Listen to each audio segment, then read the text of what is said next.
Hi friends, welcome to குறிஞ்சி.com.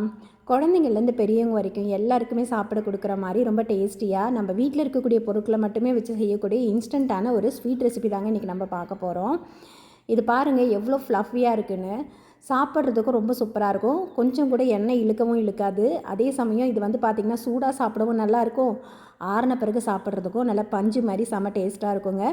இதுக்கு நம்ம வீட்டில் இருக்கக்கூடிய பொருட்கள் மட்டுமே வச்சு செஞ்சிடக்கூடிய இந்த ஸ்நாக்ஸுக்கு ரொம்ப அதிகமாக நீங்கள் கேஸும் செலவு பண்ண வேண்டியதில்லை. செலவும் ரொம்ப கம்மி தாங்க. நீங்கள் கடைகளில் வாங்குறத விடவே ரொம்ப கம்மியான செலவில் இதை பண்ணிடலாம். இப்போ இதுக்கு பார்த்திங்கன்னா நம்ம 1 கப் அளவுக்கு ரவை எடுத்துக்கலாம். இது வறுத்த ரவை, வறுக்காத ரவை எதுவாக இருந்தாலும் பரவாயில்லைங்க. இது நான் வறுக்காத ரவை தான் எடுத்திருக்கேன். நம்ம எல்லா அளவுகளும் ஒரே கப்பில் அளந்து எடுத்துக்கலாம். நான் இன்றைக்கி இந்த கப்பால் 1 கப் அளவுக்கு ரவை எடுத்திருக்கேன். இதுக்கு அதே கப்பால் 1.5 கப் அளவுக்கு தண்ணி விட்டுக்கலாம். 1 கப்பு ரவைக்கு 1.5 கப் அளவுக்கு தண்ணி விட்டுட்டு இதை அப்படியே ஒரு தட்டு போட்டு மூடி வச்சுருங்க. இது குறைஞ்சது ஒரு 10 நிமிஷம் அல்லது அரை மணி நேரம், உங்களுக்கு எந்த அளவுக்கு டைம் இருக்கோ அதுக்கேற்ற மாதிரி இதை ஊற வைக்கலாம். இது ஊறிடுச்சுன்னா போதும், நம்ம இன்ஸ்டண்ட்டாக டக்குன்னு இந்த ஸ்வீட்டை பண்ணி முடிச்சிடலாம். இப்போ பாருங்கள், இது நல்ல ஒரு அரை மணி நேரம் கிட்ட நான் ஊற வச்சுருந்தேன். அந்த நம்ம விட்ட தண்ணியே இதில் கரெக்டாக இருக்குது. இது அப்படியே ஒரு பக்கம் இருக்கட்டும். இப்போ இதுக்கு பார்த்திங்கன்னா நம்ம எந்த கப்பால் ரவை அளந்து எடுத்தோமோ அதே கப்பால் தலை வலிக்காமல் நல்லா நிறச்சி 1 கப் அளவுக்கு சர்க்கரை சேர்த்துருக்கேன். இந்த சர்க்கரை கூடிய ஒரு 2 ஏலக்காயும் சேர்த்து பவுடர் பண்ணிக்கலாம். ஏன்னா ஏலக்காய் நான் தனியாக பவுடர் பண்ணி வைக்கல, அதனால் சர்க்கரை கூடயே சேர்த்து பவுடர் பண்ணிட்டேன்.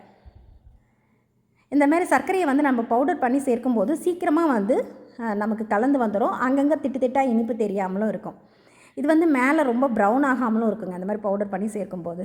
இப்போ பொடிச்சு வச்சிருக்க சர்க்கரையை ஒரு அகலமான பாத்திரத்தில் போட்டுட்டு அது கூட அதே கப்பால் 1 கப் அளவுக்கு பால் சேர்த்துக்கலாம். இந்த பால் காய்ச்சி கொஞ்சம் ஆற வச்ச பால் தாங்க, வெதுன்னு இருந்தது அப்படியே சேர்த்துருக்கேன். ஃப்ரிட்ஜில் வச்சுருந்த பால் சேர்க்காதீங்க, கொஞ்சம் காய்ச்சி ரூம் டெம்பரேச்சரில் அளவில் இருக்கக்கூடிய பாலை சேர்த்துக்கலாம்.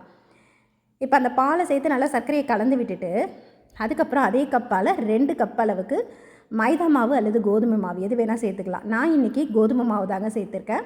உங்களுக்கு விருப்பம்னா நீங்கள் மைதா மாவு கூட சேர்த்துக்கலாம். நான் அதே கப்பால் 2 கப் அளவுக்கு கோதுமை மாவு சேர்த்துட்டு நல்லா கலந்துட்டு இப்போ இதில் நம்ம தனியாக ஊற வச்சுருந்தோம் இல்லைங்களா ரவை, அந்த தண்ணியோடு அப்படியே இதில் சேர்த்துருங்க. இதில் நம்ம இந்த ஏற்கனவே ரவையில் 1.5 கப் அளவுக்கு தண்ணி விட்டோம். இதில் 1 கப்பு பால் சேர்த்துருக்கோம். இதுவே இதுக்கு சரியான அளவில் இருக்கும். அதுக்கப்புறம் நம்ம எக்ஸ்ட்ரா தண்ணியோ பாலோ எதுவுமே சேர்க்க வேண்டாம், கரெக்டாக இருக்கும். பாருங்கள், நல்லா கலந்து விட்டுக்குங்க. ரொம்ப நல்லாயிருக்குங்க இது சாப்பிட்றதுக்கு. அவ்வளோதாங்க இதுக்கு இன்க்ரீடியன்ட்ஸ், வேறு எந்த பொருளும் தேவையில்லை. இதில் அவ்வளோ சூப்பராக நல்லா ஃப்ளஃபியாக பந்து மாதிரி வரும். இதுக்கு அளவு பார்த்திங்கன்னா 1 கப்பு ரவை, 2 கப்பு மாவு, 1 கப்பு சர்க்கரை, 1 கப்பு பால், 1.5 கப் அளவுக்கு தண்ணி, இவ்வளோதாங்க அளவு இதுக்கு. இப்போ இது வரைக்கும் நம்ம இதில் உப்பு சேர்க்கல. கண்டிப்பாக உப்பு சேர்க்கும் போது தான் அந்த இனிப்பு டேஸ்ட்டை தூக்கி கொடுக்கும், நல்லா டேஸ்ட்டும் தெரியும். ஒரு 2 சிட்டிகை அளவுக்கு உப்பு சேர்த்துருக்கேன். நான் இன்றைக்கி ஒரு சின்ன கப்பில் தானே அளந்துருத்தேன், அதனால் 2 சிட்டிகை சேர்க்குறேன். நீங்கள் மெஷரிங் கப்பில் 250 ml அளவில் கப்பில் அளந்து எடுக்கிறீங்கன்னா அதுக்கேற்ற மாதிரி ஒரு 1/4 ஸ்பூன் உப்பு சேர்த்துக்குங்க. உப்பு சேர்த்து நல்லா கலந்து விட்டுட்டு லாஸ்ட்டாக இது கூட ஒரு 2 சிட்டிகை நம்ம சமையலுக்கு ஆப்பத்துக்கெலாம் யூஸ் பண்ணுவோம் இல்லைங்களா, சமையல் சோடா, அது சேர்த்துக்குங்க. உங்களுக்கு சமையல் சோடா சேர்க்க விருப்பம் இல்லை அப்படின்னா நல்ல கனிஞ்ச வாழைப்பழம் இருந்ததுன்னா மிக்சியில் போட்டு நல்லா அடித்து இது கூட சேர்த்துக்கங்க. ஆனால் இது சமையல் சோடா சேர்க்கும் போது தாங்க நல்லா உப்பி புசு புசுன்னு வரும். அது சமையல் சோடா சேர்க்க விருப்பம் இல்லாதவங்க இதில் அதுக்கு பதிலாக வாழைப்பழம் அல்லது முட்டை எது வேணால் சேர்த்துக்கலாம். முட்டை கூட சேர்த்து செய்யலாம் இதை. இப்போ பாருங்கள், இந்த மாவு ரொம்ப தண்ணியாகவும் இல்லை, அதே சமயம் ரொம்ப கெட்டியாகவும் இல்லை. நம்ம எடுத்து ஊற்றும் போது இந்த மாதிரி வரணும். ஒரு நம்ம ரிப்பன் பதம்னு சொல்லுவோம் பாருங்கள், அந்த மாதிரி மடிப்பாக வரணும். இதுக்கு இந்த மாதிரி ஒரு சின்ன குழிக்கரண்டி எடுத்துருக்கேங்க. எல்லா இதுவும் பார்த்திங்கன்னா ஒரே சைஸில் வரும் இந்த மாதிரி ஒரு குழிக்கரண்டியால் ஊற்றும் போது. இப்போ மாவு ரெடி ஆகிடுது இல்லைங்களா, இதுக்கப்புறம் நம்ம இதை ஊற வைக்கணும் அதெல்லாம் எதுவும் அவசியம் இல்லை. ஏன்னா ரவையை நம்ம ஃபஸ்ட்டே ஊற வச்சுட்டோம். நீங்கள் ரவையை அப்படியே சேர்த்தா மட்டும்தான் ஒரு 10 நிமிஷமாவது ஊற வைக்கணும். நம்ம ஏற்கனவே ரவையை ஊற வச்சுட்டு சேர்த்ததுனால இதோட பதமே ரொம்ப நல்லா இருக்குங்க, சூப்பராக இருக்கும் சாப்பிட்றதுக்கு. இப்போ இதை ஊற்றி எடுக்கிறதுக்கு இந்த மாதிரி கொஞ்சம் குழிவான கடாய் எடுத்துக்கோங்க. தேகிலான கடாய் இருந்ததுன்னா உங்களுக்கு குண்டாக வராது, சப்பையாக வர்ற மாதிரி இருக்கும். கொஞ்சம் குழியான கடாயில் நீங்கள் எண்ணெய் விட்டு ஊற்றும் போது தான் நல்லா உருண்டையாக பந்து மாதிரி வரும் இது. இப்போ ஃபஸ்ட்டு ஒன்று ஊற்றி மேலே எலும்பி வந்ததுக்கப்புறம் அடுத்து, அது மேலே எலும்பி வந்ததுக்கப்புறம் அடுத்து. இது ரொம்ப நாளை டைமும் எடுக்காது, சட்டு நீங்கள் ஊற்றி எடுத்துடலாம். உங்கள் கடாயோட சைஸை பொறுத்து ஒன்று வெந்து வரும், அடுத்தது ஊற்றுறதுக்கு இப்படியே இருக்கும், சீக்கிரம் நம்ம ஊற்றி எடுத்துடலாம். சில சமயம் இப்படி உங்களுக்கு கடாயில் அடியில் போய் ஒட்டுற மாதிரி இருந்து வச்சுக்கலாம். இரும்பு கடாயில் ஊற்றுனீங்கன்னா இந்த மாதிரி ஒட்டாது. இந்த மாதிரி ஒரு கடாயில் ஒட்டுற மாதிரி இருந்தால் லைட்டாக அந்த கரண்டி வச்சு நீங்கள் நீக்கி விட்டாலே போதும், அது அழகாக புஷ்ஷுன்னு மேலே எழும்பி வந்துடும். நான் அதுக்காக தான் அந்த கிளிப்பையும் கட் பண்ணாமல் உங்களுக்கு வீடியோவில் காமிக்கிறேன். இப்போ இதை திருப்பி விட்டு நல்ல மிதமான தீயில், இதுக்கு தீ வந்து நீங்கள் ஹை ஃப்ளேமில் வச்சுட்டிங்கன்னா மேலே வெந்துடும், உள்ளே வேகாமல் இருக்கும். நல்ல மிதமான தீயில் வச்சே இதை வேக வச்சு எடுத்துக்கோங்க. இது எண்ணெய்லாம் ரொம்ப குடிக்காதுங்க, எண்ணெய் உறிஞ்சிடும்லாம் நினைக்காதீங்க, கரெக்டாக இருக்கும். இதில் நம்ம ரவை சேர்க்கும்போது எதுலேயுமே அதிகமாக எண்ணெய் இழுக்காது. அதுலேயும் நம்ம ரவையை நல்லா ஊற வச்சுட்டு, இது பார்த்திங்கன்னா உங்களுக்கு ரவை இருக்கிறதுனால ரொம்ப ஹார்டாக இருக்குமோன்னு நினைக்காதீங்க, செம சூப்பராக இருக்குங்க.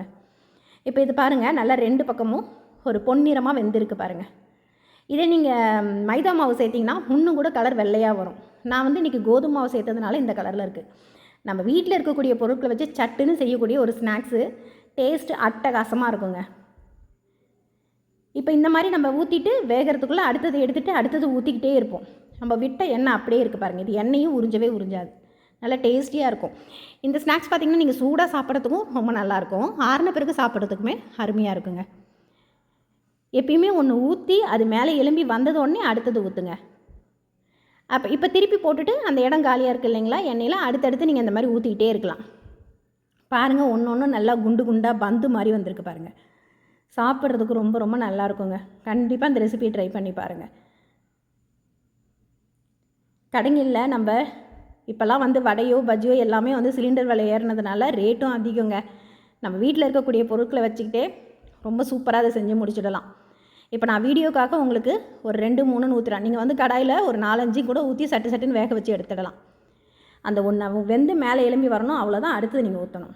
இப்போ பாருங்கள், ஒன்றை போல் ஒரே சைஸில் சூப்பரான ஒரு கலரில் நம்மளோட ஸ்நாக்ஸ் ரெடி. கண்டிப்பாக இந்த ஸ்நாக்ஸ் ரெசிபியை நீங்களும் ட்ரை பண்ணி பார்த்துட்டு எப்படி வந்ததுன்னு சொல்லுங்கள். நன்றி, வணக்கம்.